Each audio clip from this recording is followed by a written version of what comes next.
It's the Morning Star Drive 117.8. You soaring up with sky, now's the time, don't delay. I'm sitting in my ride and it's time to fly. So let's realign, just listen and fill your mind. Hey guys, how's it going? It's Monday, December 12th, and this is the Morning Star Drive on 117.8. We're on YouTube, so make sure to subscribe, follow us on SoundCloud, and make sure to support us on Patreon. So what is happening on this wonderful Monday? Yes, we've got current news from around the world. It is the Sunday Message Word Study, and of course, 2G Talks with Eddie Kwan, who is currently not in San Francisco, but in Hawaii. All right, everyone, how was your weekend? I'm sure you guys were able to enjoy and just rest, relax, receive grace and fire from the Sunday messages.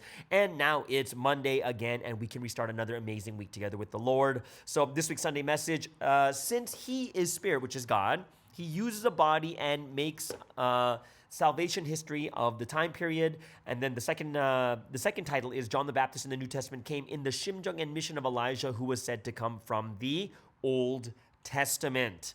So I hope you guys really, really enjoyed that message. I believe we were all kind of expecting Pastor Joan to speak, but it was kind of like on Saturday. Well, over here in Asia, on the Saturday, we got the message like, no, it's not going to be her. It's going to be head leaders preaching. So I'm sure that the head leaders really, really prayed and did such a great job all over the world and all the different churches around the world. So first question for everyone there. Comment below.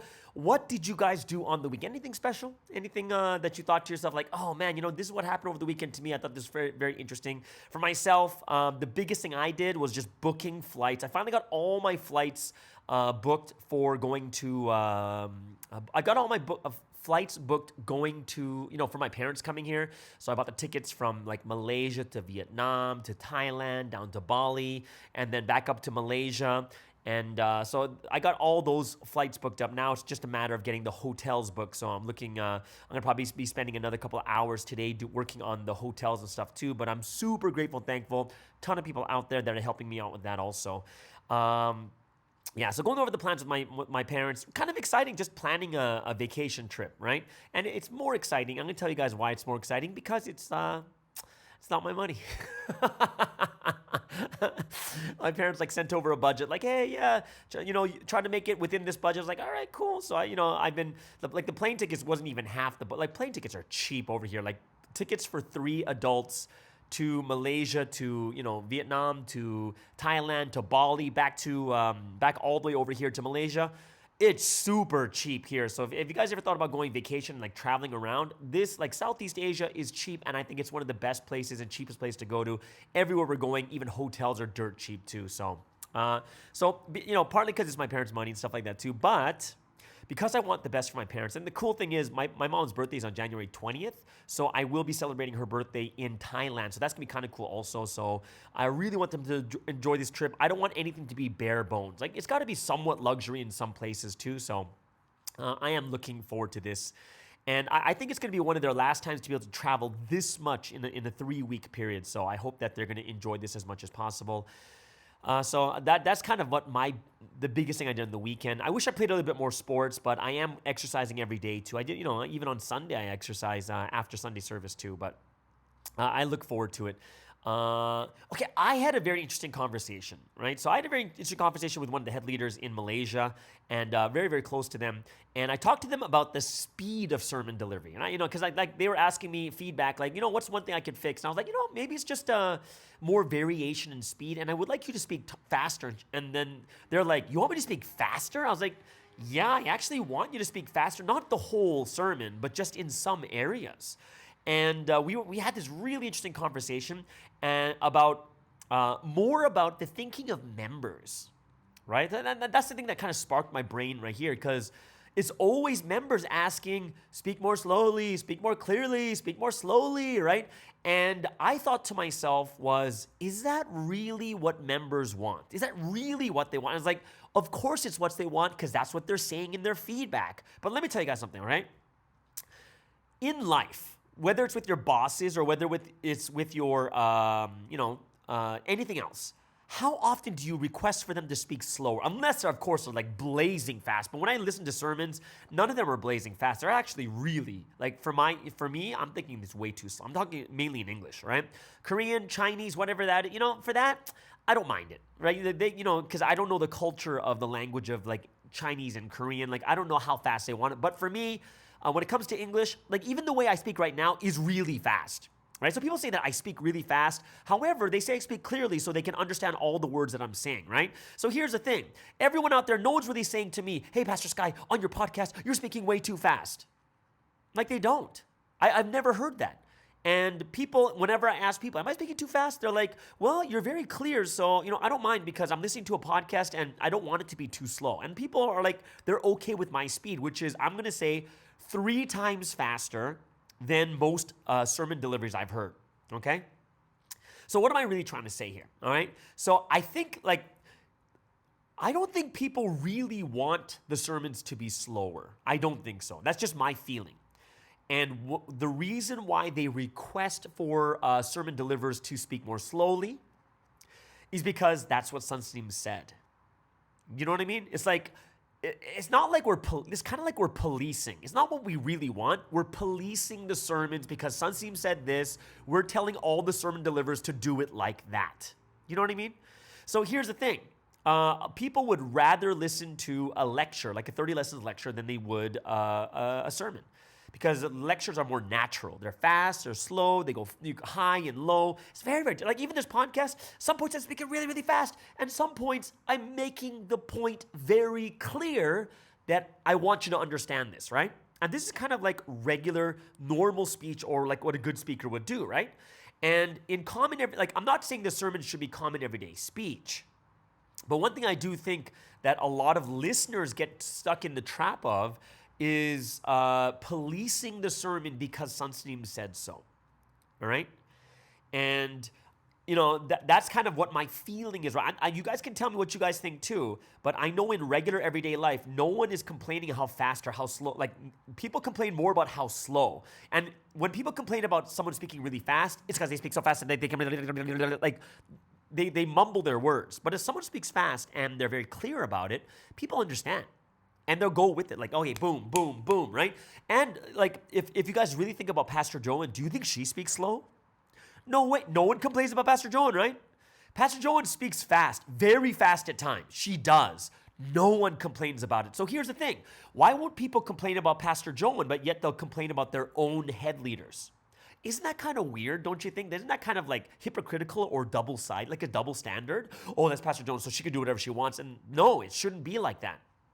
If we're allowing her to do that, you should allow your head leaders to do that too. And of course, if it's about clarity, that's a different thing. But we're talking about just purely speed and they're very clear. I think that people have to think twice of whether they want their head leaders to speak slower or faster, right? Because then you should be saying the exact same thing about Pastor Joan. Now, here's the thing. One thing that Sunsteam does say is, remember, you got to understand the purpose and the reason behind why he says speak clearly and speak slowly. And you're looking at, we have to look at in context, culture, and country, and language. That all plays a huge difference. It does. Because if I spoke like this during this podcast for the entire hour and 30 minutes, how much would you want to listen to my podcast? In essence, you guys would dread it. You would dread it. Imagine someone who's about to speak a lecture or give education to you guys, and they speak like the way you want them to speak during a sermon. Now, when you think about this, there's two types. We're looking at not styles. This is what a good speaker does. A good speaker has variation, right? And the one thing that I think that members, when their expectation of their head leaders is not going by good speaking in each of the different countries and cultures that they're looking at. They're going mainly by, Sunsteam said this, so you have to do it like that. No, Sunsteam's saying this in a very general level, and we have to do it according to our situation and our environment. That's the most important part. Right? When I was a head leader, a lot of times I'm like, whoa, what does this mean? I go to IMD and I say, hey, what's going on? What does this mean? How do we do this? And guess what? The number one answer I got back every time from IMD, guess what it was? It was, do according to your church's situation. Because how can they tell a country like they've never, that they're not even in, they don't know the situation of the church to do it this way when they don't even know the context of what's going on? They can, and that's the best answer, right? And that's something that I think is very, very important for us to think about too as members is, are you telling like your head leaders to speak more slowly because Sunseam said that and you're just trying to police it? Or is it because it's really, really something you have no idea how you understand, that every single person in the world, whether it's your work, your family, your friends, you're telling them all to slow down in their speech? You got to think about that. Like, I do believe there's something called the sermon voice. There is a sermon voice. I believe in that. And I do believe it's different than regular speaking. However, it doesn't mean that we have to always speak like this. Like, I'll tell you these two devices you use in speaking, right? It's like the same as music. In music, you have legato and staccato, I believe. Is it legato? Right? So legato in music, like playing piano, it's like da da da da da da da da da. That's legato, right? It's like everything is like connected, right? It's smooth. And then staccato is like da da da da da da da da da, right? So when you look at these types of devices, you don't want the entire piano piece to be da da da da da da da da. Like, you'd be like, what kind of song is this? But in some points of the song, you do want the ba da ba ba ba ba ba, right? And it's going to be staccato, right? And it emphasizes something very, very important. And then on the flip side, you have legato, where it's like do do do do do do do do do do do do do. It's going up and down and up and down. And it's very, very like connected. And in the way that we speak too, even when I'm speaking to you right now, it's very legato at this point. But when I get to a really important point and I say it's not about speed, it's about clarity. That's staccato, and I'm emphasizing a point there. But you just can't have a staccato. For me, a lot of the sermons that I've listened to all around the world in English, it sounds staccato, like very slow, pronounced, and it's like, what is it? Like, really? Every single word of the Sunday message is that important? No, some parts are stories. You tell a story, right? You can do it legato. Like, it's so interesting for me how we understand what a good speaker is, but yet when it comes to a sermon, we throw it out the window. And I'm talking about what members are giving feedback for, because I'll talk to the head leaders and they're all like, well, the feedback is I'm speaking too fast. And I'm like, oh my gosh, if I was like talking about good speakers, I would tell them to speed up in some areas, not the whole thing, in some areas. Let me give you a big confession that I have. I've been to the Christian church twice, in my last 6 weeks here in Malaysia.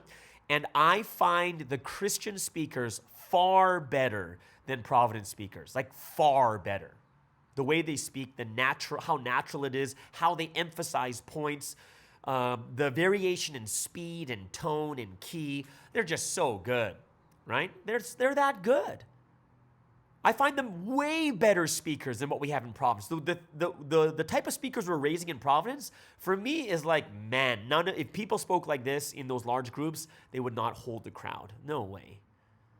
And a lot of times we're just used to it, and we're like, oh, that's what Sunseam wanted, and so that's the right way. And that's the wrong way to think about it. Sunseam's saying things in general, and sometimes we need to discuss it discuss it. And I think that's something that's very, very important for all of us here too. And I'm talking mainly to members right now. Because when I talk to head leaders, they're all like, the feedback says too slow. Too fast. I'm like, what kind of listeners are out there? Like, it makes no sense to me. Like, that's not inspiring. And it's not like, wow, great speaker, and all the points just pop out and like, oh. I want you guys to comment about this, because it's something that I look at and I'm like, they told you to speak slower? I'm like, oh my, like, what are they all ESL students from other countries? Is that why they're saying speak slower?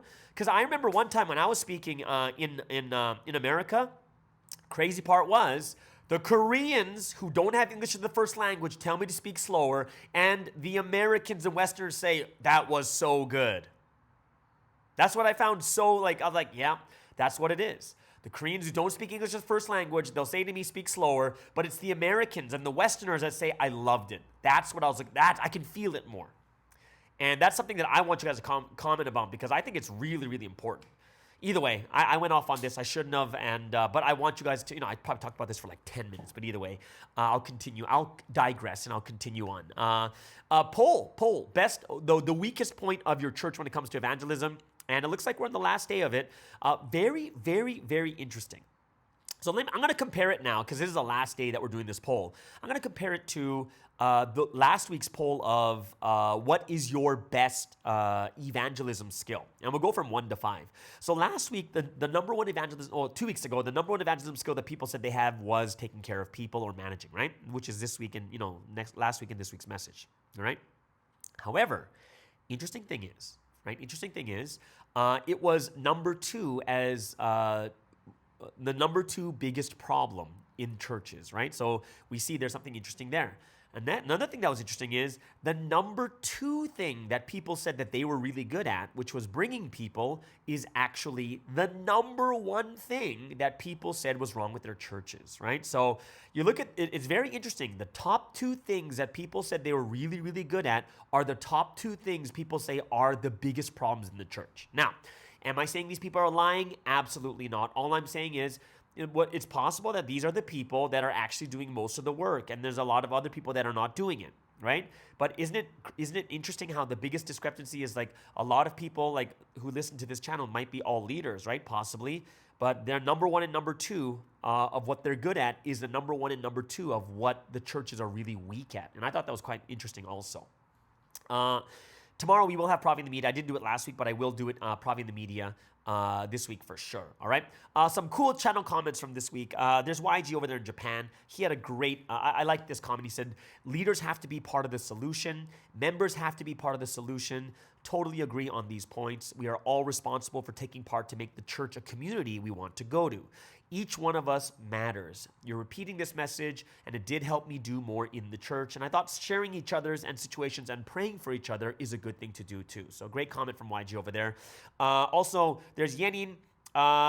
She wrote last week about Friday prayer night. I have to admit, I've joined every week, whether broadcast or live at my own church, but there's once I've gained interest in attending another church's Friday service where I found out another church was sharing about re-education words regarding Messiah and recent direction and question and answer about praying in Jesus' name, which I really feel was needed at that time. In the end, I re-listened to that church's Friday prayer night words later on about the fiery praise in the community that naturally bring members to join church services and actually enjoy them. I couldn't agree more. I've set my heart to do better in our church praise thinking about this recently.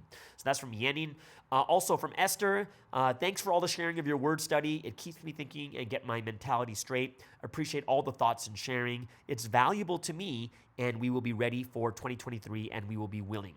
It's something I try very hard to figure out and pray about. Last one is Rock-Neo. They said, thank you so much for the word study. I really love word studies from this podcast. I don't know if I should be excited for or worried for 2023, but I can't wait for another year with the Trinity, especially after what I learned in 2022. Can't wait for more words. Really love how concise you summed up this week's Sunday message. Awesome. So those are some of the cool comments from this week. Hope you guys really, really enjoyed, and I'd love to hear more of your comments too. All right. Yes, last week, no video for Specialist Guy. My fault. Yes, it is my fault. Completely my fault. Yes, it is, and I didn't do it. But as an excuse, and I'm going to say from the beginning, this is an excuse. My editor was doing a praise night and super busy, so, couldn't get it done anyways. What a trashy excuse. I will get it done for this week. All right. Okay. So, Provi clothing. Those of you guys who want to get some clothing with Sunstream's Proverbs on it, get your Provi clothes and show your pride through what we wear. The link is in the description below. All right. All right. Big shout outs, guys. Shout outs for all of you guys supporting us financially. We have like Manaka and Now in Japan, Micah from Australia. Super grateful and thankful for all your support on Patreon, for believing and supporting this channel. If you want to support us too, check out the Patreon link in the description. And if you're on SoundCloud, click the blue button on the homepage. Patreon is a crowdfunding site that you can support the Morning Star Drive at just $3 a month. And at the moment, we have lecture training videos on the site and Monday, like Bible studies and word studies too. So go ahead and check that out. All right. So yeah, if I think about this, if we want these podcasts to get better and better, I hope you guys can come out and support us as much as you can. And once we hit 1,000 subscribers, we're going to try some new formats when it comes to the podcast itself also. All right. So let's get into music from member artists from around the world. Yes. What are we going to listen to today? We're going to start off and we're going to wake up this Monday morning, start this day with some rock music. Kiro Black and Julius from Australia with Inside My Head. Then we have Zeniac from the Paper Music Associates in Korea with the self-titled song Zeniac. And we'll end things off with Youngse from South Africa, brand new song that just came out, I'm Proud of Us.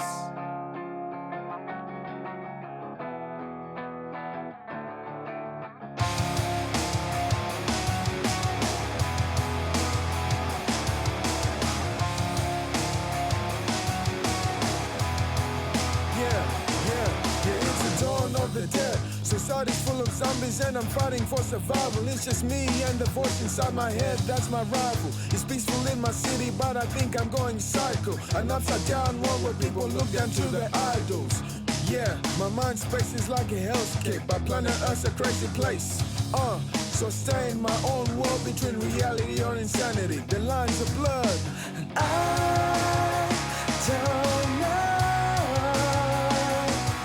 what's real.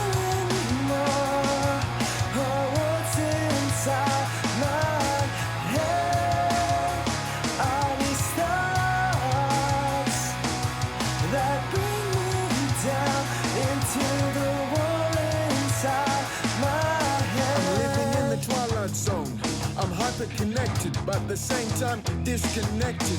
Convicted in large crowds is when I'm most on my own. Take a peek through the window of my soul. I've kept the fire burning ever since I heard that winter was coming. The coldness of their heart, there's no use running, no escaping. Deep to the bone, it leaves a king shaking in his throne.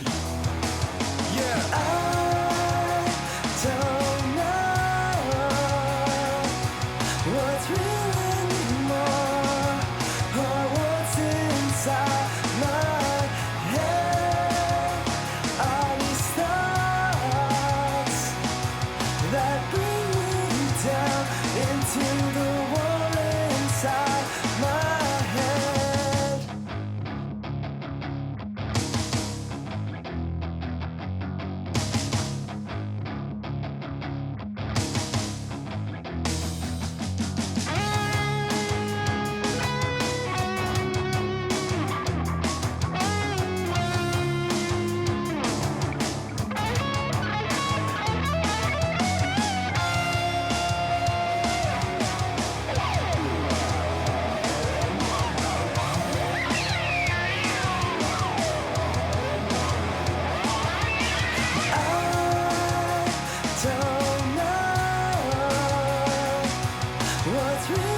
Inside my head, that's my rival. It's peaceful in my city, but I think I'm going psycho. An upside down world where people look down to their idols.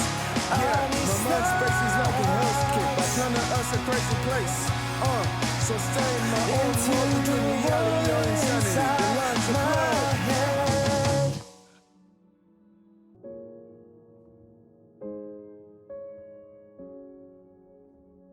It's been a long year, but I'm still here.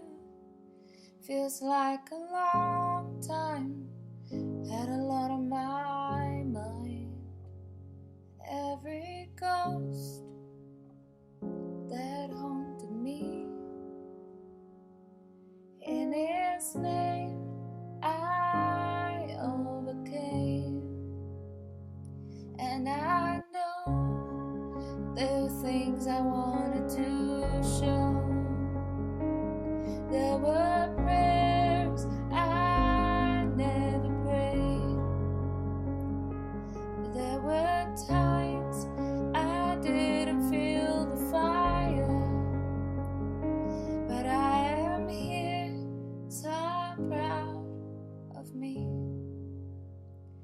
You've been holding on, dear, and you're still here. It was a tough fight, nights with many tears. You managed to smile over your fears. With these words, you overcame. There were times you thought you will never change, but I saw how you started, and you're not the same. And I know there were things you wanted to show. There were promises that you didn't keep, and there were times you didn't feel the fire. But you are here, so I'm proud of you. There were days I thought this was too cold,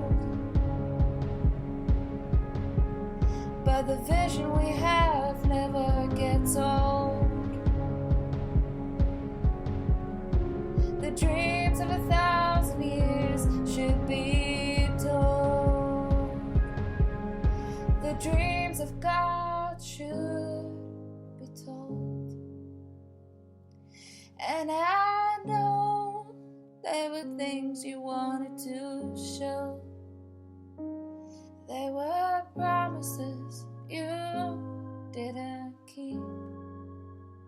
You have regrets, I have them too.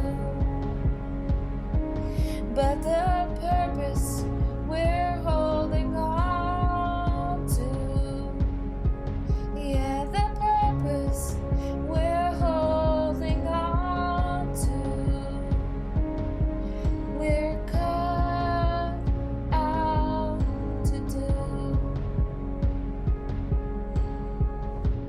We're cut out to do.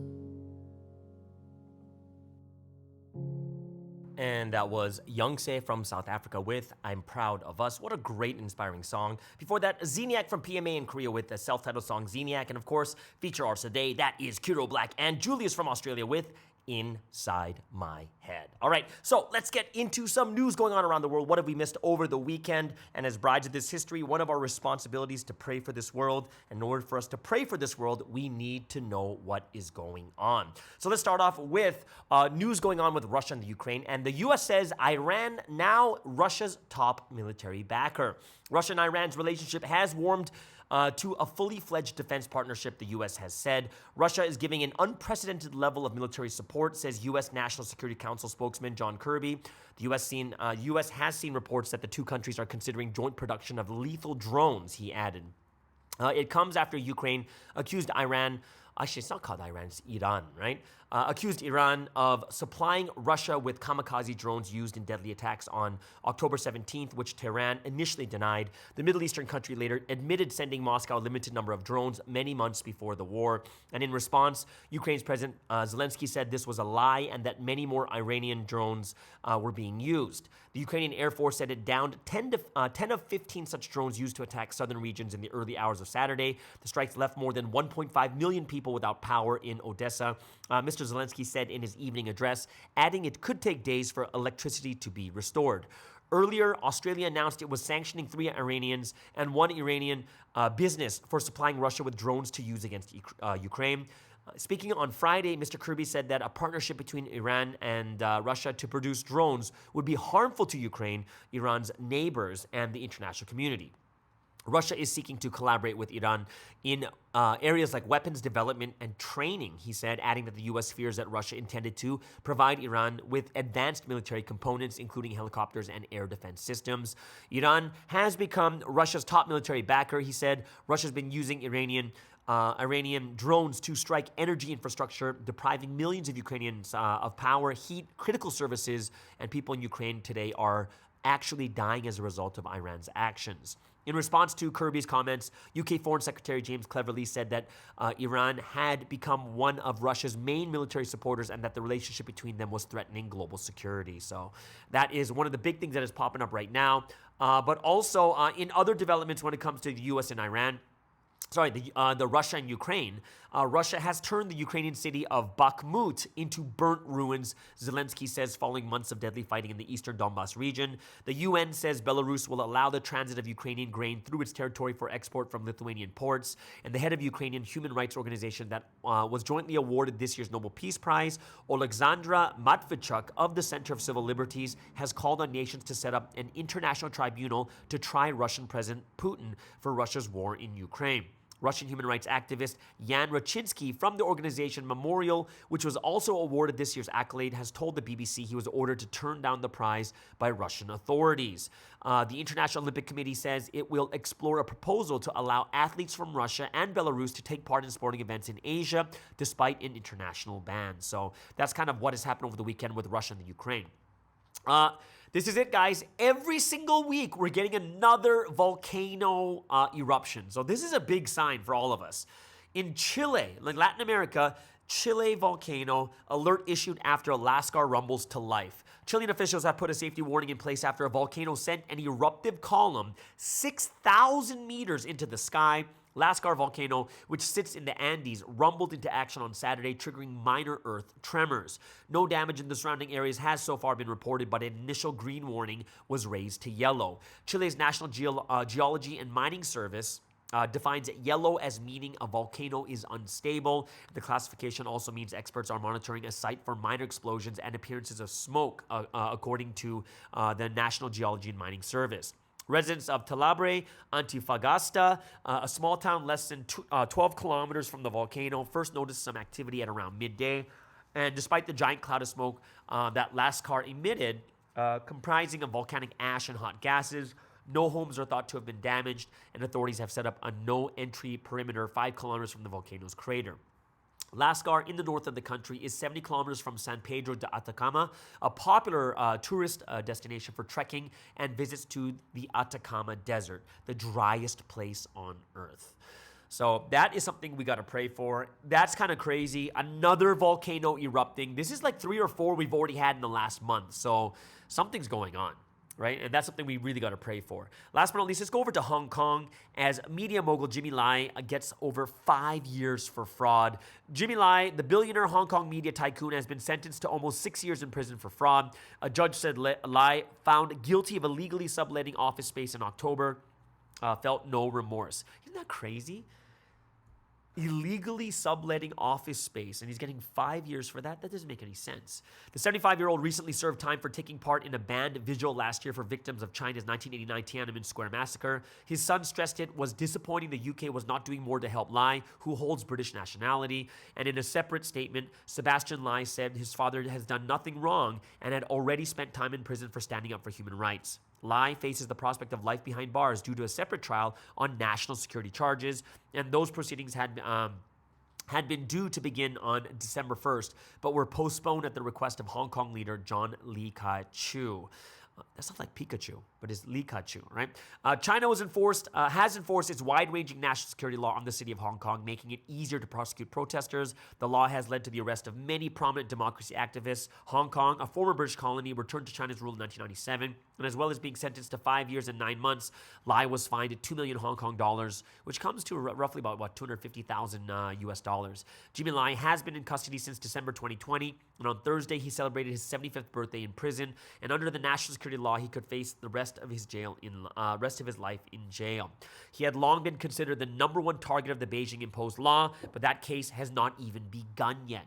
Today's judge told the court that the sentence of 5 years and 9 months was for a simple case of fraud. So kind of ridiculous. But critics say the legal system has become a weapon to silence the political opposition, and some say that the introduction of the national security law has spelt the end of the rule of law in Hong Kong. So that, and all of our members in Hong Kong right now, we need to pray for them and for this situation that's happening. It's not a good thing. It really isn't. And of course, ultimately it comes to like Providence members, not really affecting us because we're not the ones going out protesting and such. We're praying for this. But it's something that but for the entire country to be under siege and to be under China's rule, that is something that we have to really think about also. Okay. And we just got to pray for it. I'm not saying go out and, start picketing and protesting. What I'm saying is we've got to pray. Prayer is the only weapon we have at this moment for our brothers and sisters out there in Hong Kong. Okay, so let's get into some sporting news. And of course, the World Cup is the number one thing, and all the semifinals are set.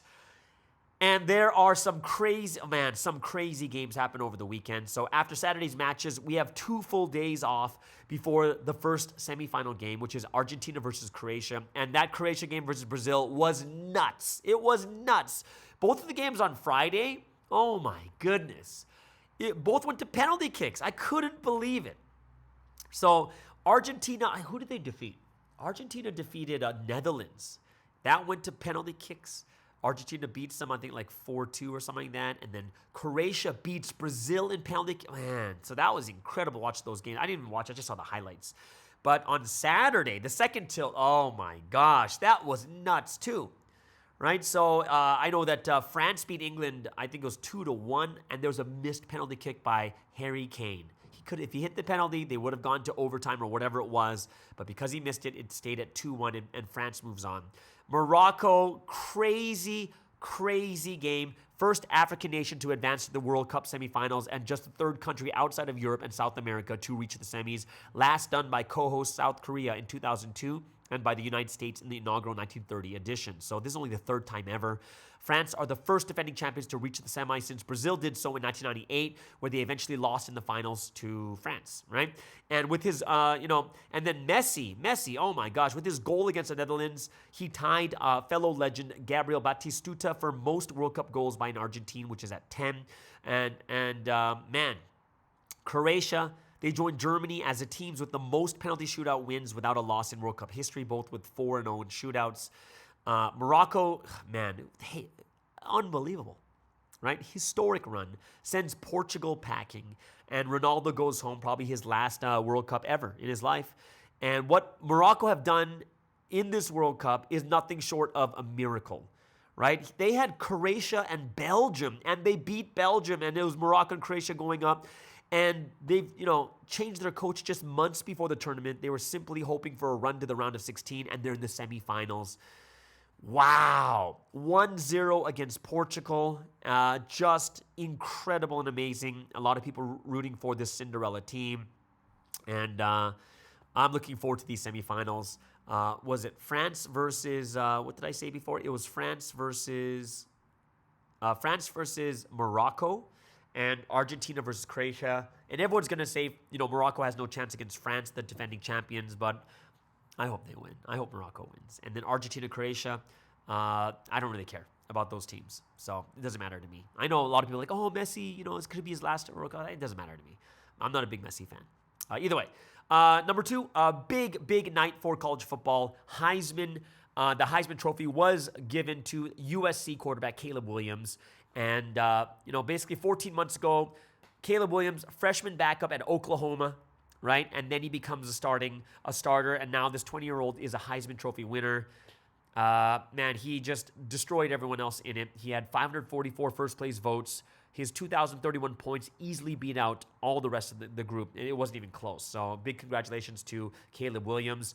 Also, big boxing match happened, right? Tyson Fury, right? The lineal champion remains king of the ring, but how long is he going to stay there, right? So what happened? So after Tyson Fury's one-sided TKO victory over Derek Chisora at London's Tottenham Hotspur Stadium on Saturday, we're hoping that there's going to be his undisputed fight against Alexander Usyk from the Ukraine. And, we can't wait for this because the winner will be the undisputed heavyweight champion, and negotiations are there for the springtime in Saudi Arabia. Fury right now is 33-0-1, never lost, just one tie, split decision with 24 KOs, and we're not sure if he's going to be ready, though, because after he finished shouting obscenity-laced insults at Usyk during his post-fight interview on Saturday, he revealed that he suffered a right hand injury during the bout, and more troublesome would likely require surgery if it's surgery on his nagging right elbow. So the recovery timeline for that surgery is likely 6 to 8 weeks. So let's see what happens, because Fury also had surgery to remove bone spurs from his left elbow following his victory over Deontay Wilder last October. And Fury, only 34 years old, required pain-numbing cortisone shots in both elbows before that 11th round knockout victory to retain his heavyweight championship. So quite interesting. I'm hoping that comes up. We haven't had like really big heavyweight fights in a long time, but I think it's something that's really, really important. Not important like in my life, but it's important for boxing itself. All right? So there it is, guys. Top news in sports and news around the world. Hope you guys really enjoyed that. But you know what that means. It is the golden time.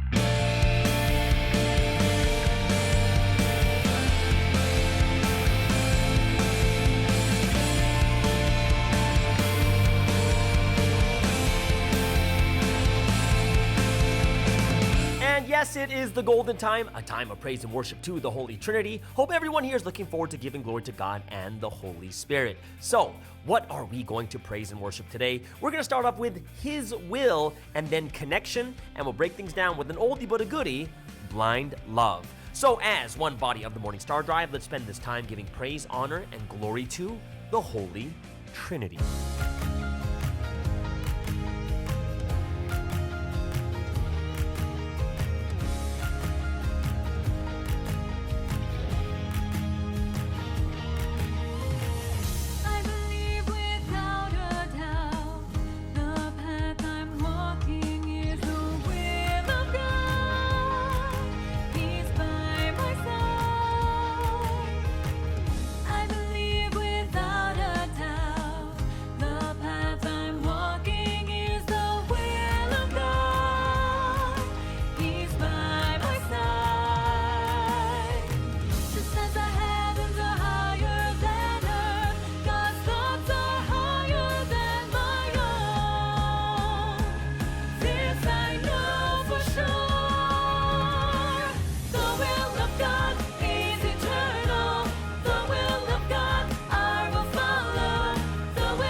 Two people may connect just by brushing by.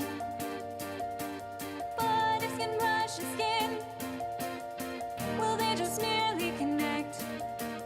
That will make them turn into lovers. If clothing brushes clothes, it could last for 10 years. But if it's skin to skin, 100 years. If it's our hearts that touch them together, we should live for 1,000 years.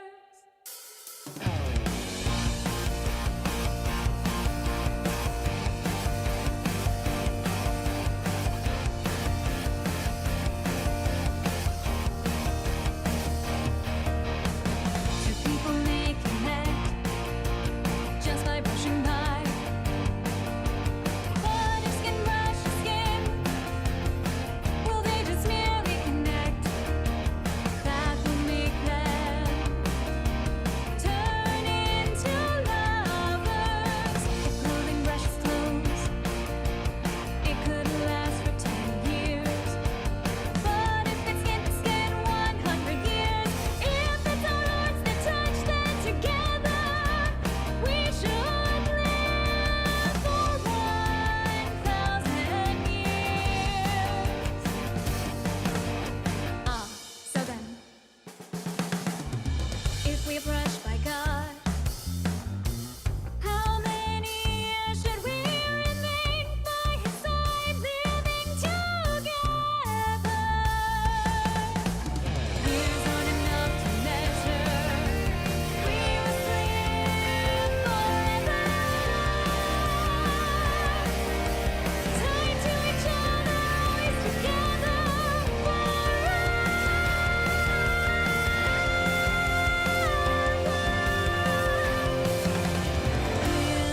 We'll live in perfect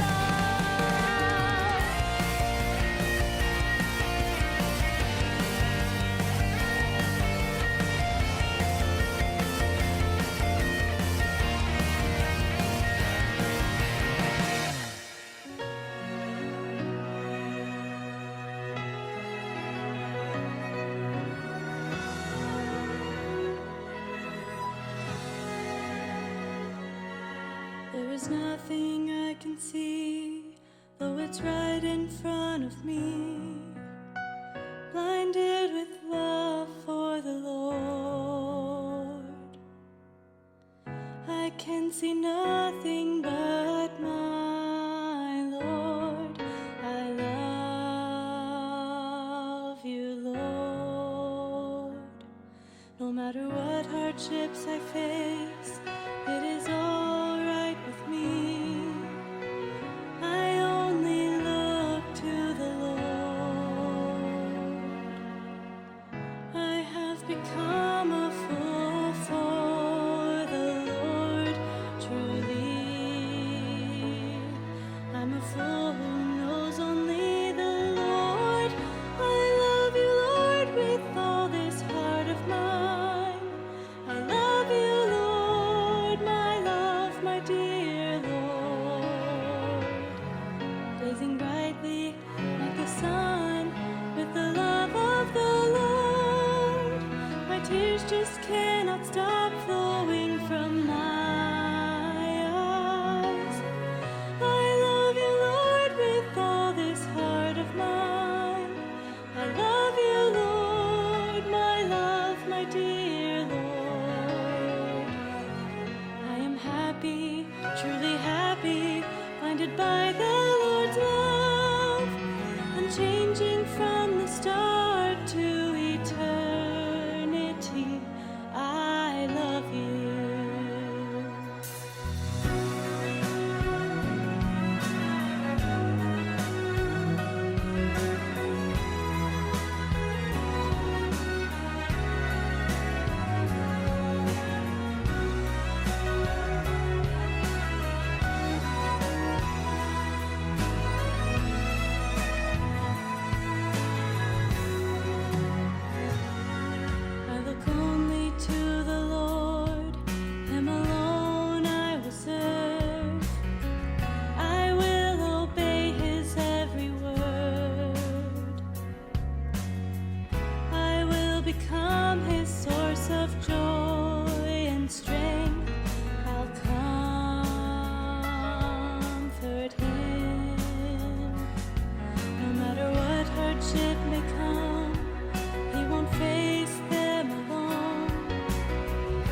blazing brightly like the sun with the love of the Lord.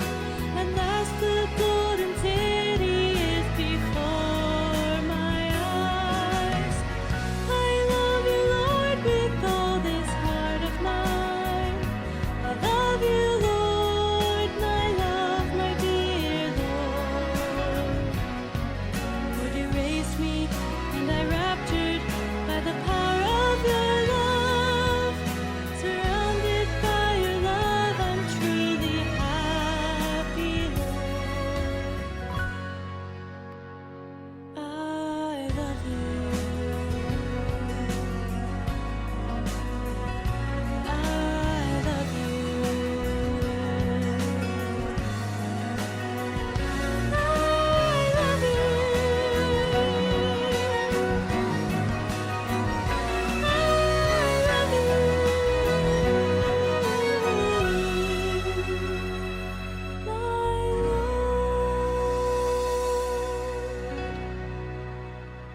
And that was Blind Love. And you know, the interesting thing about this song, I believe it's the first song that Pastor Joan ever wrote.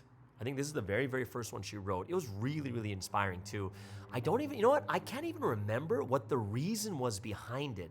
She would, like, it was during the Holy Spirit movement. We're like, oh, wow, that's what it is. And then everyone started singing this and crying while they're singing this song too. But I really like her style of music, the way that she makes her music. And this song was her first song, and it's that good. So I hope you guys enjoyed that too. That was Blind Love. Before that was Connection, and of course, His Will, all right? So now that our hearts are made ready through the time of praise and worship, let's get into the word study for today. And like I said, I know that everyone and all the head leaders have different versions of, not versions, like the key points are all the same. It's just that everyone has different points. So I really want to go over this, not fine, like a fine-tooth comb. I want to talk about this and a lot of the different meanings that come behind this. And we do have two titles, but remember, you always want to look at the main title first as the big one, right? There's the main. That's why it's called main and secondary, okay? The main title is, since he is spirit, he uses a body and makes the salvation history of the time period. So that's the number one thing. So we know that the huge overlying key point over everything else, God is spirit and he needs a body, right? The salvation history of this time period needs a body. So there's a number one thing that matters more than anything else. That's the key point. And a lot of times, you know, when you listen to different sermons, remember each church's situation and circumstance is different. And because it's different, you know, you're going to have little bits and pieces in there that refer to their church's situation, right? So I want to make sure that that's the number one thing is main title. God is spirit, so he needs a body, right? John chapter 4, verse 24, God is spirit, so his worshipers must worship in spirit truth. He is spirit, and he needs a body, right? Now, the secondary title, right? So this would kind of be like in brackets underneath would be John the Baptist in the New Testament came in the Shimjung and mission of Elijah, who was said to come from the Old Testament. God always works like this, right? So it's kind of supporting the title that God always needs a body. And the biggest example we're using right now is John the Baptist, which leads to the scriptures, which is very, very interesting for me because it's not a direct connection, right? At first, I was reading this, when we're going over the title, I'm like, when we're going over the scriptures, like, oh, interesting. The Mount of Transfiguration, Peter, James, and John, the closest three to Jesus, go up with him, and all of a sudden, Jesus transfigures into spirit. They see it, and then all of a sudden, he's talking to Moses and Elijah. So I was like, oh, what an interesting, different way of going about this. But I really, really enjoyed how Sunstein was able to tie in this part here, right? That, did Elijah come back? Absolutely. He came back at this time here, but he didn't come physically in the body. He came, they could only see Elijah when he was transfigured, so it was a much more of a spiritual event. So that's something I really enjoyed, okay? So let's get into the message, and I think everyone received that the same beginning part of the message, and I really enjoyed this part where Sunstein is like, the words of God is the word of life, right? Because it teaches us how to live. And even if people don't go to church at all anymore, people think about Jesus usually once a year when it comes to Christmas time, right? And I like that when it's like, yeah, we're getting close to Christmas time right now. People starting to think about Jesus too. And basically, Sunstein's point was people need to seek God at some point in their life. And this is so true because even for me, being in providence, there comes a point where you really seek for God in your life too. Isn't it true? Like we live our life of faith, but even in our life of faith, there comes times when we're seeking God even more than we did before. We do, because we need more help. We know there's something we cannot do on our own. There's a lot of these things that happen. So I like that beginning point, and it's true to believers and non-believers. But the big point I liked was to get to God, this omnipotent, almighty, omniscient, omnipresent, like this God that you cannot see or feel, like he's just everywhere. He's so big you can't see. The only way we get to him is through Jesus. And I was like, wow, what a transitioning. When I heard that, I was like, that's a genius point. It really is. Like, thinking in, like, going, oh, interesting, the words of God. Okay, is the words of life, and right? Okay, that makes sense. And, we need the words of life. Okay. And, when we go to church, people don't go to church, but they have to search for Jesus every once in a while. We need to find God. But it's like, and then in the end, it's like, how can we go without Jesus? It goes right back to the key point of Jesus, right? We can know about God through, like, he's talking about, like, the Jewish, like, Judaism, right? But we can't know everything. Right? Just by teachings alone, we can't know everything. And this is why the only way we can perfectly know about God is through the Messiah, right? The Savior that God sends at each appointed time. This is the only way, right? And this is why through the words and through the actions of Jesus, what we read about him, we get to realize even more deeply about what we're learning right now, right? So this week's message is very, very interesting. I liked it because it's a message of history, and I love church history. I love Bible history too, right?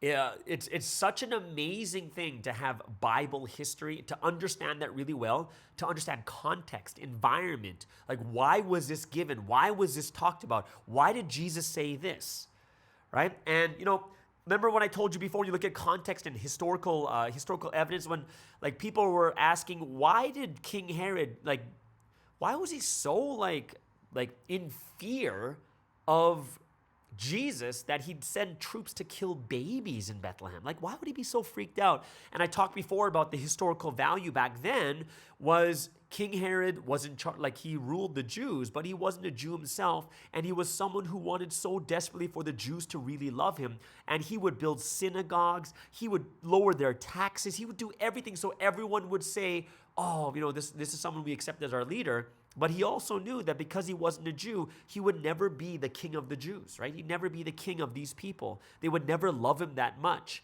And then the moment, he's already paranoid about this. And then he hears these magi coming saying the king of the Jews is born, right?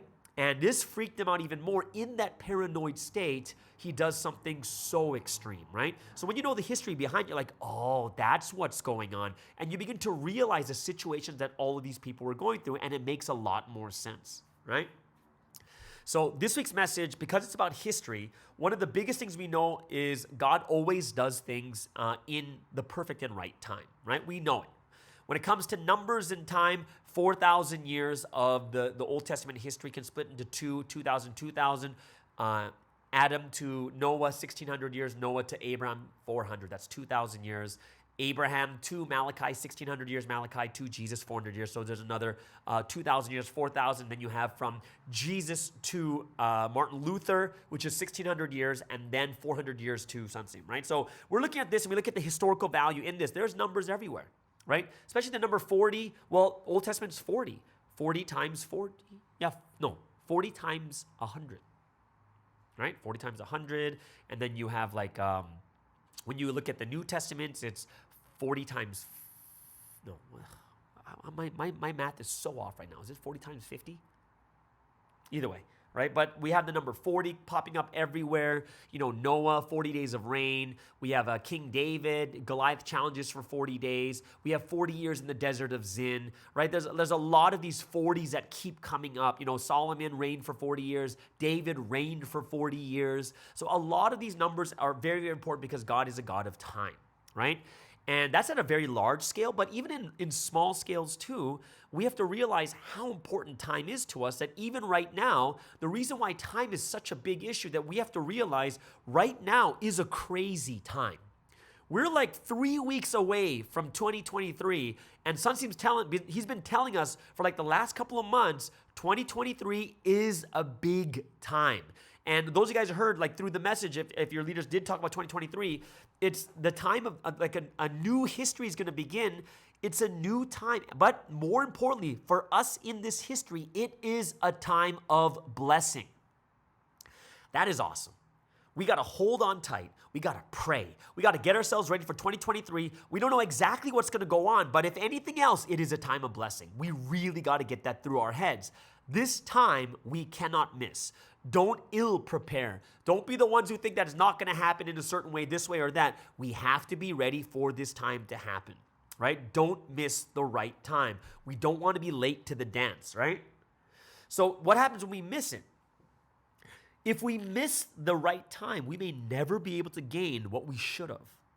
And a lot of times, you may never get another opportunity. Right? There may never be a new opportunity, or there may only be one chance, but you don't even know when that time is going to come. Yes, one of the big points I liked is the reason why we keep missing time is because of the difficulties we go through. And this is why this message is so important for us in 2022. How many difficulties have we gone through? Like when people ask me about my faith, I'm like, oh, I'm recovering. I'm recovering from rehab. From the 2 years of the pandemic, I'm still recovering from rehab. I went through a lot, and I'm so happy I made it to this point right here. I am. But it's hard. When it's going through difficulties, this is when we miss the time. But God is reminding all of us right now, right? Keep the time, especially during the hardships, right? Think about all the things that have been done to this point. Don't lose it now. Don't shake. Do not turn away. We've been through so much crazy stuff, tribulations, difficulties, hardships, all the way until this point. But in every moment, something great came out of it. Like in 2015, through the most difficult time, we fulfilled the rapture. Like, tell me, the greatest thing happened in the most difficult time. Sometimes he wasn't even there to actually physically be with us, but we did it. Through the most difficult times, we have achieved so many things, so don't give up now. Don't lose hope now. Don't think to yourself, oh, I don't know if I can do this anymore. No, this is the time big things can happen, right? So, we have to listen to all these things that happened. Like when you read the Bible, you're looking at Jesus' life, and all we're doing is paralleling it to what's happening right now. And this is where we're going to realize what we need to do in this time period too. So this is a really big thing, is what do we need to do right now? Like that's one of the parts of this message is look at the scriptures we're looking at. Look at all the different things. So what does it mean? What do we have to do right now? Right? What do we have to do right now? So we have to be those. Let's take a look first at the scriptures itself. So this is when Jesus' disciples in Matthew 17 asked him a question when he was preaching the gospel in the midst of tribulation, right? So remember that, same situation, Jesus in tribulation. And what does Jesus say? Jesus says, the disciples ask Jesus, they say, Jesus, the scribes and teachers of the law are saying Elijah must come first before the Messiah comes. He will come and restore everything. You can call your teacher Jesus the Messiah, but where is Elijah? We couldn't answer them because we didn't know. Why were they saying this, right? So what we see here is one of the reasons why we struggle, one of the reasons why we go through difficulties we can't continue is because we don't know history clearly. That's a massive thing. We might have knowledge, we just don't understand what it means. And the disciples, even at the time of Jesus, it's got to be kind of frustrating to Jesus for him to answer this. Jesus had to explain clearly, right? So we have to understand, you have to know clearly about the history of God so that when these questions come, we don't doubt. And of course, I'm not going to say you need to know every single thing, left and right, every detail. No, we need to know at least the important parts, like the things that we learn in the 30 lessons, stuff like that too. At least know that, the historical value of those things. And then we can say, I know that. Oh, yeah, that's because of this. Oh, that's because of this. So when Jesus explains to his disciples, right, what does he say? So he talks about, like the book of Malachi contains a prophecy that Elijah will come again. And, Jesus kind of he's not saying this he's not literally saying this, but, it's kind of something that we can guess also that he's trying to teach them. Oh, guess where it comes from? The book of Malachi. The last book in all of the Old Testament talks about a return of Elijah, which means that the disciples weren't reading the Bible that much. They don't even know this, right? So in essence, the Jews are waiting for Elijah to come first, and he is the representative or someone who achieved victory against the false prophets of Baal and Asheron on Mount Carmel, right? So this prophecy of Elijah coming for a second coming was fulfilled through John the Baptist. And of course, Jesus is teaching this. And John the Baptist is also someone who testified about the new time period when the New Testament just started, right? So, the disciples are like, well, how do we know that John the Baptist was Elijah? And of course, there's tons of scriptures out there that we can look at, right?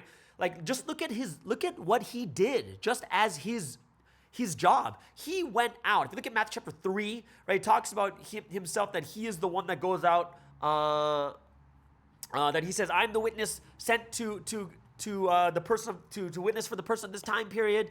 And he came out with this massive heart and this passion, this shimjung, the mission of Elijah, testified about the time period. And Elijah, because he had the same shimjung in heart, you'll find that in Luke chapter 1 verse 17, right? Where it actually says that John the Baptist was prophesied by the archangel Gabriel that he will go out in the spirit and power of Elijah. So he's going with the spirit and power of Elijah, right? Carrying out the same mission. Right? And that's why you can see in the Mount of Transfiguration, Elijah pops up again in spirit to talk to Jesus about what we're going to do next. Elijah came in spirit. Moses came in spirit, discussed about the time period. But as we hear in Matthew 17, it also says that, the people treated him however they wanted. Remember the time, when you look at John chapter 1 to chapter 3, it talks about John the Baptist getting ready to baptize Jesus and testifies and says, oh my gosh, look, he is the one, he first goes to Jesus and says, hey, you've got to be the one that baptizes me. And Jesus said, no, for righteousness, you got to baptize me. And then he testifies to the people, his own disciples, and says, guess what? I saw the dove descend upon him, then I heard the voice of God. Right? And then, he's like, look, the Lamb of God. The Lamb of God, right? In John chapters 1 to 3, he also talks about, I'm satisfied just looking at Jesus. But then when Jesus talks about John the Baptist, I think you go all the way to Matthew chapter 11. You look at Matthew chapter 11. After John the Baptist was in prison, he sends his disciples to ask Jesus if he really is a Messiah. So he's doubting at this point. And then Jesus straight up look at this guy shaking like the reed in the wind. Right? Jesus should have, John the Baptist should have known. He was testifying about him. He said he's the Lamb of God, the Son of God that came. He saw the dove descend upon him. He knew the direction. The biggest problem that we heard in the John the Baptist, the related missions lectures, number one is he was never next to Jesus. Right? He was never next to Jesus. He should have been next to him. That's the number one thing. Because the number two thing is he couldn't realize who he was too. He wasn't very clear about his own mission. And I think, that's one of the big things that we have to realize from the related missions lesson is about ourselves, right? Are we next to the Lord? Yes, we can't be physically, but are we next to him? Do we have that faith? Always with the Lord, always together, looking at the things, trying to figure out what's going on, realizing through his actions, through the words that are given. And then secondly, what is your mission? Who are we called to be? And this is why, Sunsim, when he talked to all of us through the sermon, he's like, everyone should read the Bible carefully and realize what's going on. Because those exact same situations are happening even right now. Just people can't see it properly. And this is why they persecute. This is why they oppose. This is why they complain, grumble, slander, persecute. People couldn't figure it out. Back at Jesus' time, they couldn't figure out who the person of God is because they're expecting something straight up, Jesus, or God coming down from the clouds from heaven. Why is Sunstein saying this? Because he's talking about the situation right now. What is happening? Why are they treating him just however they want? Just the way that they want with their wicked hearts. Because they don't recognize the person that God has sent. They don't. You guys don't think that the people, when Sunsi is writing these messages and sending these out, do you don't think that people are, the other officers and stuff, that they're going to read these notes that are going out? This is the biggest problem happening right now. This is why Sunstein is being treated the way he is, because people don't realize how God works. They don't. That's the key. When you look at Sunstein speak, he's talking about his situation too. We got to look at, remember, first, Sunstein goes through it and then he teaches us, and we're going to find things in the message that applies to our life right now. But first, you got to see what's happening in Sunstein's situation, right? You can't just sit there and just say, oh, it's all about me. No, he realizes first through his situation, and then it comes to us. Why is Sunstein saying this? Why is he talking about this? It's not just for our sake. He's look at the time period right now. Look what we're going through right now. Just like the time of John the Baptist, just like the time of Jesus, they could not understand how God was coming to this world. They did not realize that God comes through a body. They couldn't. And because they couldn't realize it, this is why they do whatever they want to the person God sends. That's the issue. Right? And we have to think about that. That's what's happening right now at this time. They don't believe that God came through Jesus' body. What does that mean for us parallel? They don't believe that he appeared and took action through his body. What about today? If a spirit does it, how many people are going to believe it? No, they can't. But if a person, the spirit works in the body, we get to see how amazing and powerful it is. What was the core teaching of Jesus? The spirit must use the body, right? And I love the ingenious, the parable is your spirit and soul too. Your spirit and soul, they cannot work without the body. Even if your soul wants this, right? But if your body doesn't do it, it'll never happen. Your soul can't do it by itself. Even if your spirit is hungering for the word, your body's got to go and listen to the word first, right? So we have to understand God has to do it this way, because then God can show his omnipotence, his almighty power. If he comes as a human being, he can't show everything. He just looks like a normal, regular person. And this is why through the physical body, he's able to show crazy miracles like what Moses did, crazy miracles like what Elijah did, crazy miracles like what Jesus did. And this is why we can see the power and authority of the one that God sent. We have to understand this so well that, remember, we're in, technically speaking, we're a religion, right? Just like Christianity, we're in a religion, right? How many religions do you know where the people in the religion don't read the Bible or read their spiritual book? That doesn't make any sense. If you're in the religion, you got to read the book. You can't just listen to sermons on Sunday and say, oh, this supersedes everything. No, it all originates from the Bible. All these messages, if it didn't come from the Bible, then why would we need scriptures? We got to read the Bible. We got to understand the Bible. We got to know the history. There's so many things to look at. It doesn't mean you have to do it every single day for 5-6 hours, a little bit of time here and there. People have no idea what's happening to our time period right now, why the world is at unrest. No one knows. No one knows that Jesus' Spirit already came.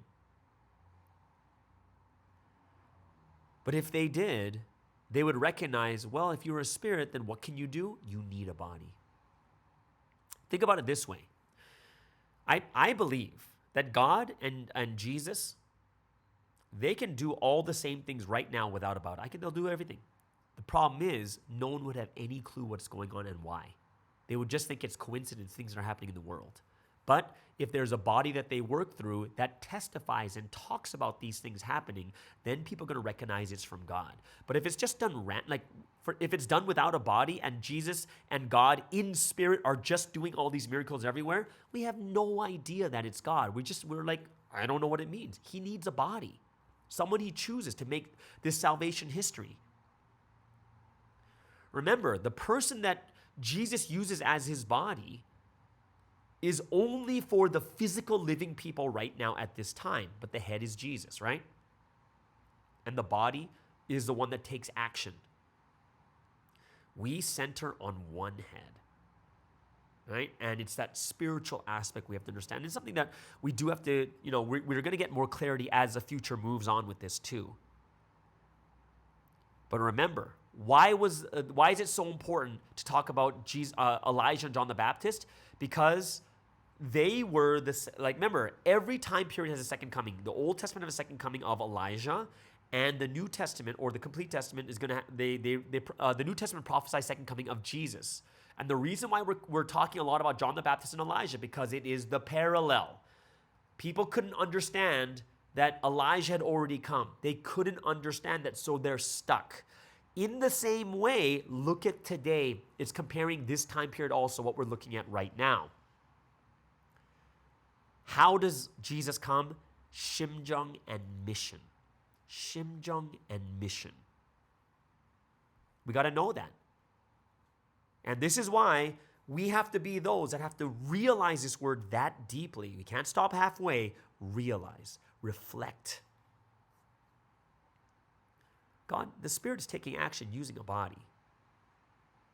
Right? We need to know this deeply and properly. So, there's this one point in the message when it's talking about how Jesus, why was Jesus martyred? And this is probably one of the most inspiring things, is because he knew the absolute path of life. That was the answer. He can willingly go to get martyred. Even though he sat there with praying, in the Garden of Gethsemane, please take this away, not my will, but your will be done. But still, he took the path because he knew what the will was. What is the will? That's the thing you need to follow. We need to know how to follow the times by listening to the word of the man in mission, right? We have to understand it clearly. Understand this really deeply. And this is why we can't be swayed by all the distractions around us. And you know what? We're going to get distractions in our life. Some of you are going to lose your job. Some people are going to lose your money. Like, think about this. Crypto, I just lost it. I just got, this project just got rugged, and the CEO takes off with the money. We have so much evidence from the past until now that if there were no distractions, you'd just be, oh my goodness, this is crazy. This is the history of God. But when you start adding all the distractions in, we start getting distracted from what is the most important thing, right? The John the Baptist always comes before God's history.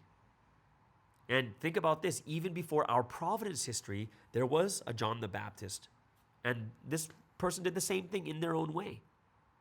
He couldn't testify properly and went on his own path instead. So now, of course, we talk about us being the John the Baptist of this time, those who testify. But if we're to be even more accurate, we're not really doing the mission of John the Baptist. We're doing the mission of Peter. And I like that point that was given, right? Testifying for Jesus rather than doing the mission of John the Baptist, we're doing the mission of Peter, right? The prime disciple, testifying, getting thousands to come to Christ. God always uses that person first. And who is it? It's someone coming in the spirit and power, the shimjung and mission of that person. And they're the ones that introduce and start the main history.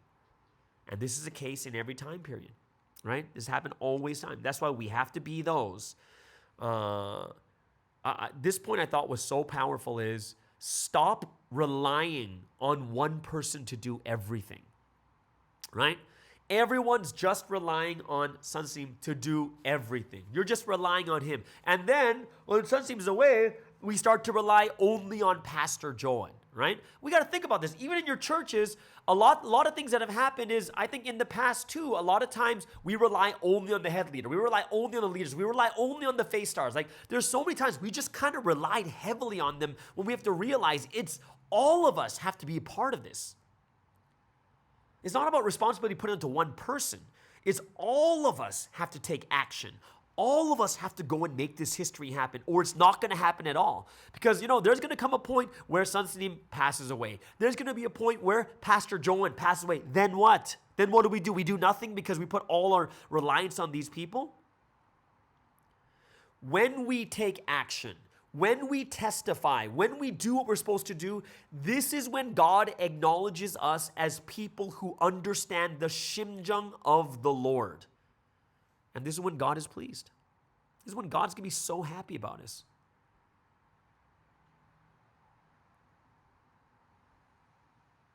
We want to be those who are so in tuned, understanding the time we're living in right now and how crazy bad it is, but we understand what we need to do. And I really, really hope that as we have 2023 around the corner, we will be those that will take the blessing of 2023. We will. And 3 weeks left, guys. Let's do it. Endure, persevere, get yourself until the end. Do it until the end, right? And put it on your walls. Do it until the end. That's like one of the greatest proverbs ever. Buy a t-shirt, whatever it is, that says do it until the end. And I hope that all of us here will understand this is such a powerful message. We are in a point where we've got to make it happen powerfully. Stop relying on other people to do it. We got to do it. Okay? So that was the Sunday Message Word Study. I hope it's something that you guys can think about. Also, make sure you leave some comments below if you were inspired by any parts or some parts that you want to add more to. Would love to hear that also. All right? So let's get into the song of choice for today on this Filipino Monday. And I want to play some Christmas songs, especially we're getting closer to Christmas. And a Christmas song from Daryl Long, Katrina Velarde, Dia Formaleza, and Yuki Ito. And this song is called "'Tis the Season." Hope you guys enjoy this. And big Merry Christmas to everyone that's coming very soon.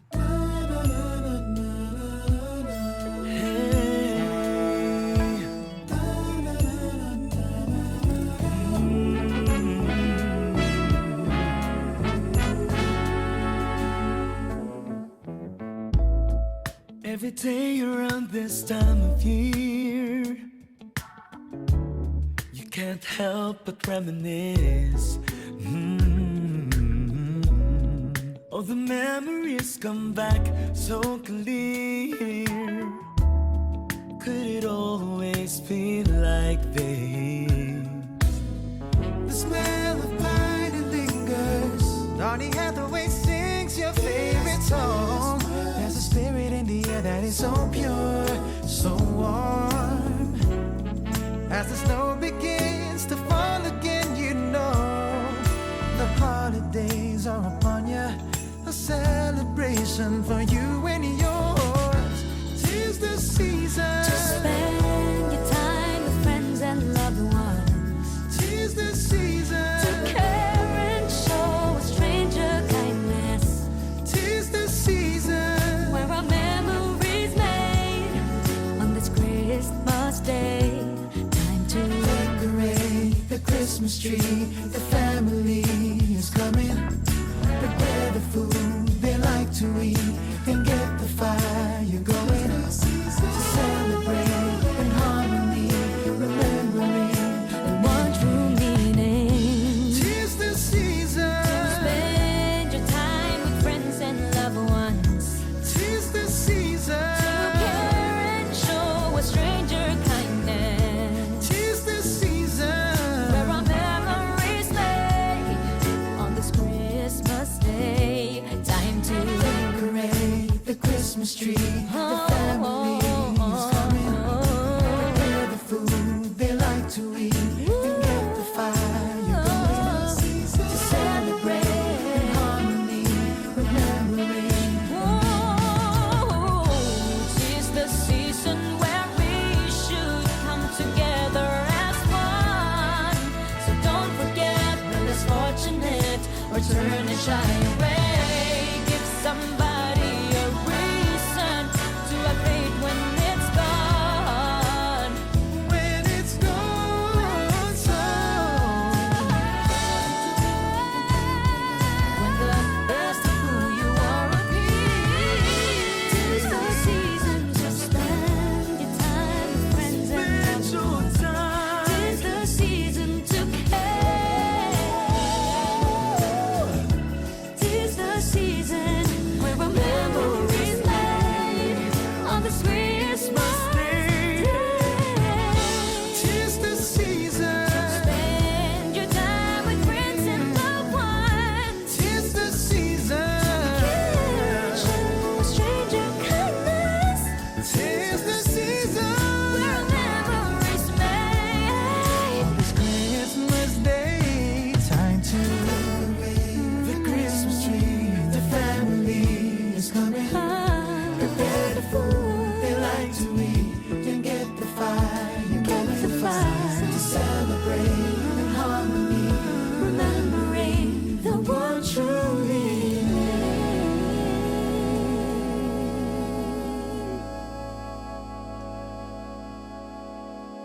And there it is on this Filipino Monday. Love this song, "'Tis the Season." That's featuring Daryl Ong, Katrina Velarde, Dea Formaleza, and Yuki Ito. Hope you guys really, really enjoyed that. I will put that link into the description below. All right. So let's get into the final section for today's podcast. Hope you guys will really enjoy this. And of course, it is Eddie Kwan now in Hawaii. What a great place to be. And this is 2G Talks. Everyone, please welcome Eddie with 2G Talks.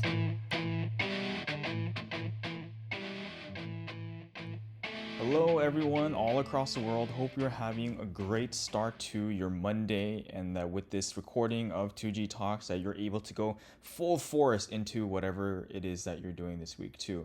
And so I say that with a lot of excitement, and that's actually the topic of today's sharing, because there's been so much that's been happening this last week.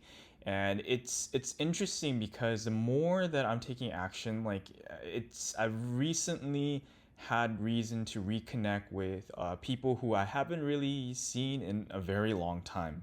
And, not that they've been responsive yet, but when I think about what life was like, back when I was running together with them, it's really different. Because, this person that I'm reaching out to, they were a leader that used to take care of me back when I was really young in faith. And it's different from how I run together with people now. Right? Even though I was so young, they gave me a lot of opportunities, and they really raised me well to the point that there's really no pretenses when I talk to her. Like, for a lot of people, and I'm sure you have people like this too, right? People who you can just be very honest with. And then, with other people, it's not that you're being dishonest with them, but in your conversations, you need to lay down groundwork, right, to get to the point of understanding together with them. But then I had to reach out to this leader, and it was like, I was like, wow, I was reflecting on all the time that has passed since I have last, run together with them. And I was like, wow, even after all this time, in fact, especially even because of the things that I've gone through in the last few years, I want to talk to them more, and I want to talk to them honestly, and I want to reach out to them for them too. And I'm sure each person has things like that too. And so, I was thinking about today what to talk about. And I guess the main topic, as Pastor Sky mentioned, is doing well even in the face of difficulties, and doing well even when you're struggling, right? This, I'm hoping, is a topic that has a lot of outreach for everyone, because some of the people here, people are all different, right? And that was the whole point of the sharing just a bit earlier. Some of you guys might be young in faith, or you're just in a place where you're just super confident and everything is working out and you're just doing great, right? And so when you have that, you have the expectation even of other people too, that everyone knows what the standards of running in Providence, and everyone knows what the most important things that they need to take care of, even things that for you might seem basic, and you're like, oh, you expect the same of other people too, right? But then you don't realize that for other people, that what is considered basic to you is really not basic to them, right? And I'm sure each person has those kind of realizations and experiences, right? And so for me too, when I was thinking about the leader before, back when I was running at that time, I was just full forced, and I was I was a young campus member who even as an SS right before, I was making this transition. So I was going to church all the time, by myself, and I didn't even drive yet at that point. So, and no one was really even managing me, but I was just immersed in the word. I was taking copious notes during the messages, and it was really the Lord was speaking to me at that time. And so that's kind of the mentality that I had, later in SS and through campus. And then I went through a whole lot of things as a college student and as a young career member. And it's not, so the heart hasn't changed, but that's that level of how, looking back on it, there were times where it was confidence, and there were times, honestly, where it might have even been it wasn't arrogant, but the things that I said, it was naive in a certain sense, right? And so I'm trying to keep the confidence, but I'm trying to not have that sort of hubris that might come from speaking boldly, right? That, not to come off arrogantly, right? And that's the thought that I've been having lately. And so the reason why I bring all this up in context to doing well when we are, like going through periods of difficulties and hardship is that I realize that life has those hardships and difficulties, right? But the goal of our journey isn't to stop when we're campus members or career members, because I saw many people struggling around the same time that I did, with different things, but in the time that's passed since I was a campus student, I've seen people go through, any number of different things, right? COVID has happened the last 3 years in that time too. And I remember one of the polls that Pastor Sky Post asked like people, oh, how's your like mental health right now, right? And like it was kind of all over the place, but some people said they're not doing that well, right? And so this is hopefully a message for you guys too, because I really want to encourage everyone, because whether or not you're like running with full confidence or like you're kind of in a place of recuperation or recovery or trying to be better in a certain capacity too, right? The goal is still to do well, right? And that's true for everyone. Like even for me too, like if there's a day and I'm having like a hard time, the goal still, it's not to give up, right? And it's not that it's any different. The goal is still to do the best of our possibilities. And so I'm actually interacting with a lot of young guys too, who, in a lot of ways, they're in the same place as I was when I was, in campus, or like, early career, or like even as an SS, right? I feel their vigor and their youth and their desire to do something, and their confidence too, which, in an older person might come off as arrogance, right? Or naivety. But I really think about them. And one of the things that the SS and the second gen have reached out to me about is they want to start up a system of management again, just like last week's message. And so we're really working on that. Some of them are having some big life transitions, and I feel like we all are. And in those moments, we really want to take care of our faith and even raise our level too, right? And so we're working on this together.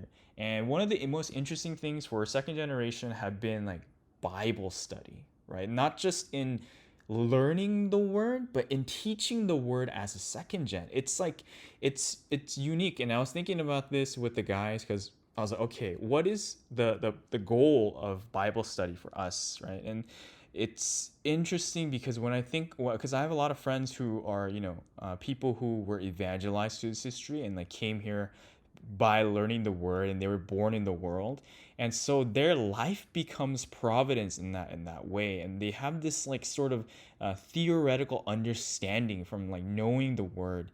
But then for second generation is different, because the will is embedded in their life.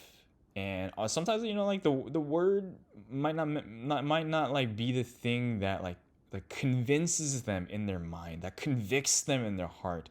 It's like the will is embedded in their life. So for me, when I think about the word and teaching the lessons well, it's not so much as convincing a new life or teaching a new life about something that they don't know, but it's more about sharing who am I, right? Like this message is me. Like when I think about the lessons, I'm like, this is part of my life. So how do I explain my life to someone else, right? And so one of the goals of like lecture training for like with the second generation and the honeybees for me is like, how do I well explain to someone who is not me about what my life entails, right? So I don't know if that's the truth for other second gen and for these honeybee guys, but we're thinking about like how to devise different programs, and one of them was like lecture training, but we're like, okay, we want to do it like maybe a little bit differently. People have different goals, right? And the great thing with the new programs we're doing is like, it's not really run by anyone, it's like run together. And so people have different goals, right? Like even like I wouldn't want someone else's goal to be pushed onto me, right? Like we have different reasons for why we want to prepare, right? Some people are at a place in life where they're very confident and they're like, oh yes, like I want to run like full throttle for this history or for my life and do this and do that. And then other people are at a point where like, okay, I'm struggling, but I still really want to do well, right? And I know the word is valuable for me, I know prayer is valuable for me, and I know this and that, but I want to do it together with someone else. Or like, even though I'm struggling, I don't want to suffer as a consequence of my own actions and the things going on around me too. And so like really, this is the hope that we have for Providence too. And I think my vision of really Providence has really grown in that sort of way, it's something that I really want to make happen, to make this a place where it's really warm and kind, and it's a place where everyone can flourish. That really, I want to show that. I think before, when we were younger, there was like a huge emphasis on, leaders and like face stars and people who can play that kind of role, right? And people were sharing this about me too. But one big thing that I think I've shared with everyone too is, even for me right now, I don't really have a specific title. And like leaders have talked to me about this too, and I'm like, honestly, yeah, like if I get a title, sure, that's fine. But if I don't get one, it's okay too, because I like how approachable I am because of my lack of title. Not to say that, I think a lot of the leaders are changing now too, so that even though they're they're like, ministers or pastors or things like that, like people can still approach them easily. Like I think there was a period where people couldn't do that, but now things are changing somewhat. But in my whole thing was, I really want to show that anyone can live a life that is providence, right? You don't need to have some sort of special role to do it. This is really something that everyone can do. And so I like to shift in direction a lot too. Even with like church missions, even the things that we do, it's not because you're a leader that you do it, it's because you are living this life of providence that you can do it. All the things that I do for leadership here right now in Hawaii, but also in San Francisco with the SS and with the honeybees, is like, yeah, because this is my life, this is providence, right? And this is why we do it. And so this is something that I'm hoping to share with everyone, and hopefully it encourages you in some way. I don't know exactly how this message will affect you too, but yeah, that's been my ultimate goal for this history, and like what I want to work on going forward. At times it's not easy because people are walking different paths, right? Some people are walking 5 years behind me, and some people are walking 10-20 years ahead of me. And so finding that balance of all of these people who are walking in different stages of life is something that, is a challenge at times. And it's something that I want to work on altogether. And so this is kind of also a message to everyone too, right? Because really, we are providence, right? The will is given to us, and we might not know exactly how to do everything, but we are people who have inherited the will, and we're people who are trying to fulfill it, right? So especially if you're actually having a hard time, or if you're struggling with something, or you're just not 100% up to snuff about where you should be, this hopefully it reaches out to you too, and you're like, yes, I want to make providence in that way too. I'm not at 100%, but I at least want to cling on to the will and really fulfill it together with people who have that same heart too.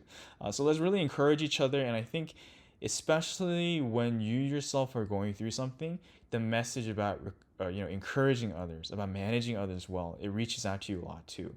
And so I hope that this kind of tugs at your heartstrings for some of you guys who've been feeling these kind of things, and that even for yourself mentally, that this is something that will help you recover in some way too. Right? I really hope that heart reaches out to you, because I don't know some of you guys, but like it's so crazy to think in the future how we will be connected, and how when we see each other, it'll be just so amazing. Like really things are happening. Lastly, I was like talking to Pastor Scott right before recording this too, and we're just sharing some life updates, and I think we've both been busy, so we haven't really done that as of late, but we were like sharing various things, like we're like, what, like that's happening to you, and that's happening to this person, and all of those kind of things. And it was crazy. I was like sitting there, I was telling you, I was just sitting here eating some noodles, like I wasn't ready for this news, right? It really caught me off guard. But I really hope that each person can have that experience when we eventually meet together. And so with that, I'll conclude this week's recording of 2G Talks. And thank you so much, Eddie, for another wonderful episode of 2G Talks. I just talked to him like a little bit before too. He's having a great time hiking, meeting members, and he hasn't been there for very long, but he's just realized a lot of different things, and I really respect how he can take his realizations and put them into kind of express them too. And I think that's one of the hardest things that people actually do. But either way, super grateful, thankful for all his hard work. Man, he's done so many episodes. We're already on episode like 58. He's gone for over a year, and hopefully, I'm even hoping that he'll find a place that he can do his own podcast too, and just talk about the things he needs to do also, or maybe I'll do a podcast with him. Like, that would be kind of cool also. Either way. So, wonderful and awesome episode of today's podcast. I hope you guys enjoyed it. Have an amazing and awesome Monday, and we'll see you guys again tomorrow on the Morning Star Drive on 117.8.